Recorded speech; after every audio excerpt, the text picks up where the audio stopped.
তোমারই তো খুঁজ দিয়েছি। আসেন দিন ভাই, আমরা দুইজন মিলে ডবল হই, যে ওর ঠাপাই। না, ওর ঠাপানো তো এখন দায়িত্ব কর্তব্য হয়ে গেছে, কিন্তু আপনার সাথে মিলে তো আমরা দুজন মিলে ডবল হচ্ছি না।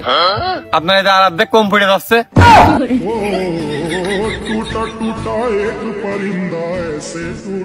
ওই ছোট ঝালে বিষ বেশি, আর ও আমার সাথে যা করেছে আমি ভুলিনি।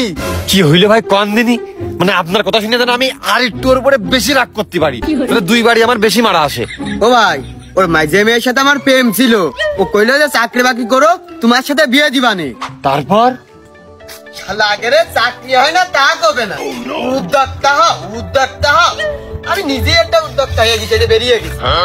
এই শুলা বিক্রি করবেন, শুলা এই পাটকাঠি বিক্রি করবেন। আজরাইল কি চিনে না? সাব্বাস বেটা। আলী ভাই বোঝেন, চাকরি না পেয়ে ব্যবসা শুরু করলাম, তাহলে ও কোন ধরনের মানুষ, তাও আমার সাথে মেয়ে বিয়ে দিল না। আমি হলে তো ভাই আপনার জায়গায় ভাত খাতাম না। কতক্ষণ ও না ঠাপানো দামাই।